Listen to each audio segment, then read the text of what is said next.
Sheila was very beautiful and she knew it. She liked to dress in nice clothes and always had a bright smile. Sheila thought she was the smartest woman in the town. She had a plan to always get free things from men.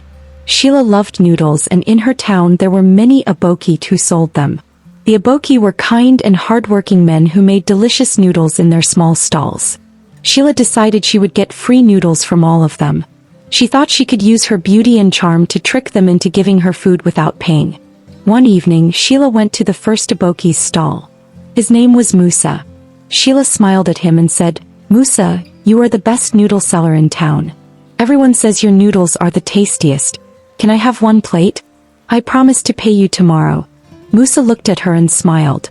He knew Sheila's tricks, but he said, "Okay, Sheila. You can have one plate." Sheila ate the noodles quickly and left without paying. She did the same thing at the other stalls. She went to Ali, Bello and Farouk. At every stall she used sweet words and her bright smile to get free noodles.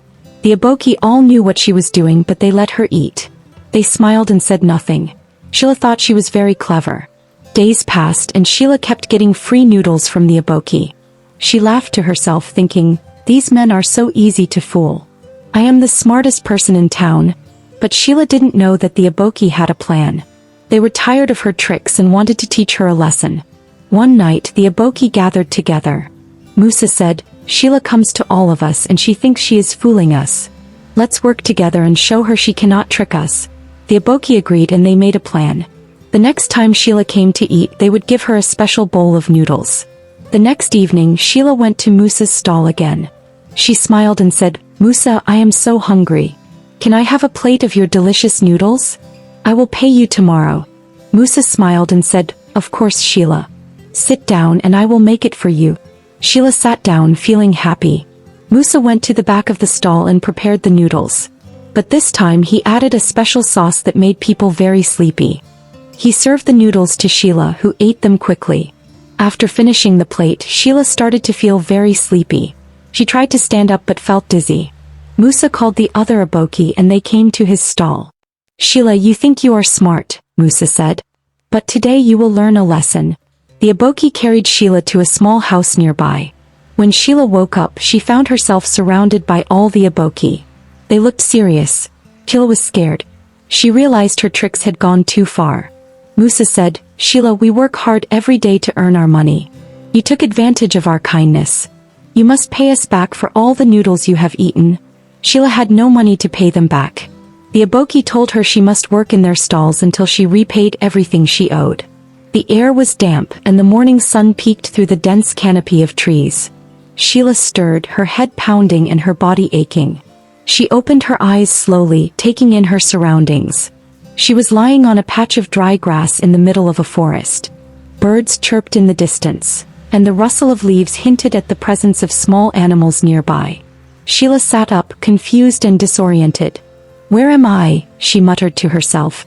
Her last memory was of being surrounded by the aboki in a small house, their serious faces staring down at her as they lectured her about respect and accountability. Now she was here alone with no idea how she had gotten there. Sheila struggled to her feet and looked around. There was no clear path, no sign of civilization, just trees stretching endlessly in every direction. Fear gripped her. She called out, "Hello? Is anyone there?" Her voice echoed but no one responded. Meanwhile, back in town, the aboki gathered at Musa's stall. They had carried Sheila to the forest late at night and left her there with a note tucked into her pocket. The note read, "Sheila, we hope this experience teaches you a lesson. Life is not about tricking others or taking advantage of their kindness. In the forest, you will need to rely on your strength and wit, not on manipulation. Find your way back, and when you return, remember to treat others with respect." Musa, Ali, Bello, and Farouk knew the forest was not far from town and that Sheila would find her way back if she truly wanted to. They hoped the experience would humble her and make her reflect on her actions. Back in the forest, Sheila began walking aimlessly, hoping to find a road or someone who could help her. As she walked, she thought about what had led her here. Her charm and cleverness had always been her tools, but now they had left her stranded and alone. Sheila stumbled upon a small stream and knelt down to drink. As she splashed water on her face, she noticed the note in her pocket. She unfolded it and read the aboki's message. Her hands trembled as she realized they had not abandoned her out of malice but had given her a chance to reflect and grow. "This is my fault," Sheila admitted to herself. "I thought I was smarter than everyone else, but I was only taking advantage of their kindness." The day wore on and Sheila grew tired and hungry. She found some berries on a bush, cautiously ate a few and continued walking. She encountered challenges: a fallen log blocking her path, thick bushes that scratched her arms, and the constant fear of being truly lost. But with each step she grew more determined to make things right. As the sun began to set, Sheila saw a faint trail leading out of the forest. Her heart leaped with hope. She followed the path and soon heard the familiar sounds of the town: children laughing, vendors calling out their goods, and the clinking of pots and pans. When she finally emerged from the forest, Sheila was dirty, tired, and humbled. She walked straight to Moose's stall where all the aboki were gathered. They looked up in surprise as she approached. "Sheila," Moose said, raising an eyebrow. "You made it back." Sheila nodded, tears in her eyes. "I'm sorry," she said, her voice trembling. "I was wrong to trick you and take advantage of your kindness. I understand now how hard you work and how unfair I was. Please forgive me." The aboki exchanged glances. Musa finally smiled and said, "Sheila, we forgive you. But remember, respect and honesty are what make a person truly smart." Weeks passed since Sheila's experience in the forest, and she truly embraced the lessons she had learned. She worked hard to repay her debts, treating everyone in town with respect. The aboki, who had once been wary of her tricks, began to trust her again. One morning, Sheila woke up feeling unusually tired. She brushed it off, thinking she was simply overworking herself. But as the days turned into weeks, she noticed something unusual. She had missed her period. At first she didn't think much of it, but as more time passed, worry began to creep in. Sitting in her small room one evening, Sheila's mind raced. "Could I be pregnant?" she whispered to herself. The possibility filled her with anxiety. She thought about her interactions over the past months and couldn't remember anything that would explain this sudden fear. Still, she decided it was time to seek answers. The next morning, Sheila visited the town's small clinic. The nurse, a kind woman named Aisha, greeted her warmly. "Sheila, how are you today?" Aisha asked. "I'm okay," Sheila said hesitantly. "But I think I might be pregnant." Aisha raised an eyebrow, surprised by Sheila's confession. "Let's run a test and find out," she said. After the test, Sheila waited anxiously in the small waiting room. When Aisha returned with the results, her expression was serious. "Sheila, the test is positive," Aisha said gently. "You are pregnant." Sheila's heart sank. "How is this possible?" she asked, her voice trembling. I haven't been with anyone recently." Aisha's brow furrowed. "Sheila, think carefully. Could anything have happened that you didn't consent to or fully understand?" The question hit Sheila like a wave. She thought back to the night she ate the noodles with the special sauce. She remembered feeling sleepy, then waking up in the forest the next day. A sinking feeling settled in her stomach. Sheila left the clinic in a daze, her mind replaying the events of that fateful night. She had thought the aboki's plan was only to teach her a lesson about respect. But now doubt began to creep in. Did something happen that night while she was unconscious? Were the aboki hiding more than they had let on?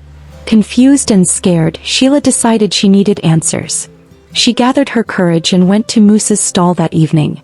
The aboki were there, laughing and chatting, but they grew quiet when they saw her approach. "Sheila," Moose greeted her. "What brings you here?" Sheila's voice shook as she spoke. "I need to ask you something. The night you took me to the forest, did anything happen that I don't know about?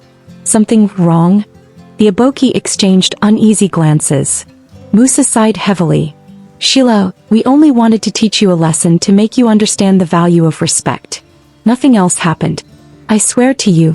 But Sheila wasn't sure she believed him. Her instincts told her there was more to the story, and she decided she wouldn't rest until she uncovered the truth.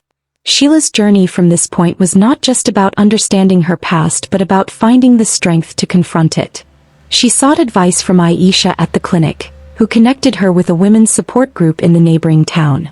The group provided her with a safe space to share her fears and emotions. Through the support group, Sheila learned about her rights and the steps she could take to seek justice if she suspected foul play. She also began to focus on her future. preparing herself for the possibility of motherhood and the responsibilities it would bring. As Sheila navigated this new chapter of her life, she found strength she didn't know she had. She vowed to never let anyone take advantage of her again and to become a voice for other women in her town who might face similar struggles.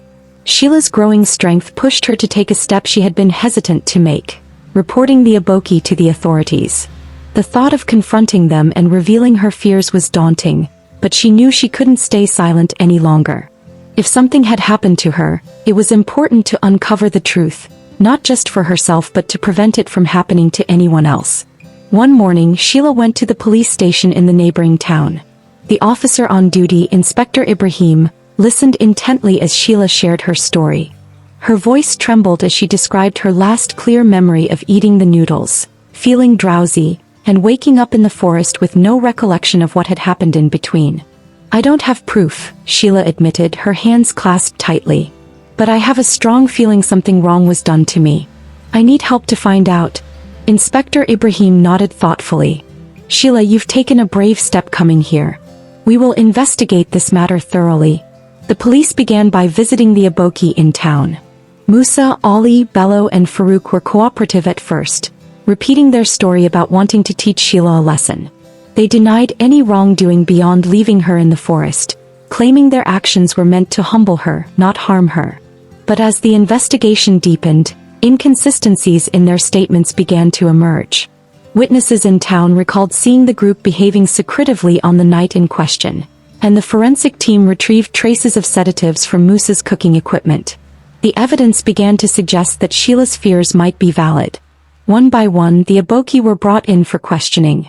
Under pressure, Bello admitted to being uncomfortable with the plan but insisted he had gone along with it out of fear of angering the others. His confession opened the floodgates. Farouk revealed that while the original intent had been to humiliate Sheila, Musa had suggested drugging her to ensure she wouldn't resist being taken to the forest. Musa, the apparent ringleader, continued to deny any wrongdoing. "We didn't hurt her," he insisted. "We just wanted her to learn a lesson." But the evidence, coupled with the other Aboki's confessions, painted a different picture. The police charged Musa and the others with endangerment, administering harmful substances, and potential assault pending further investigation. As the case gained attention, Sheila found herself at the center of her community's conversations. Many people supported her, admiring her bravery in standing up against the Aboki.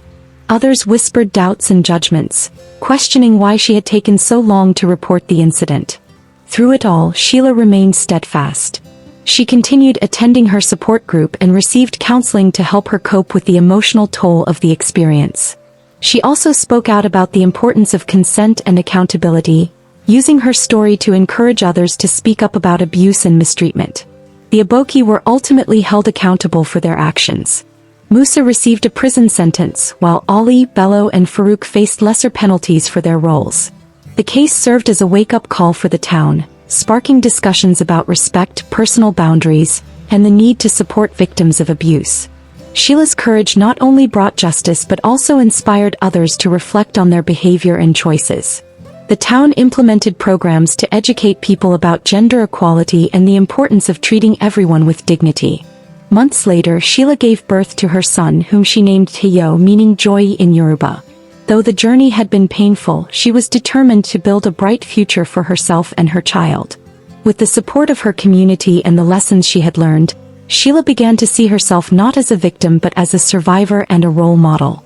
Her story became a testament to resilience, accountability, and the power of speaking up, leaving a lasting impact on her town and beyond. If you enjoyed this story, then give this video a reaction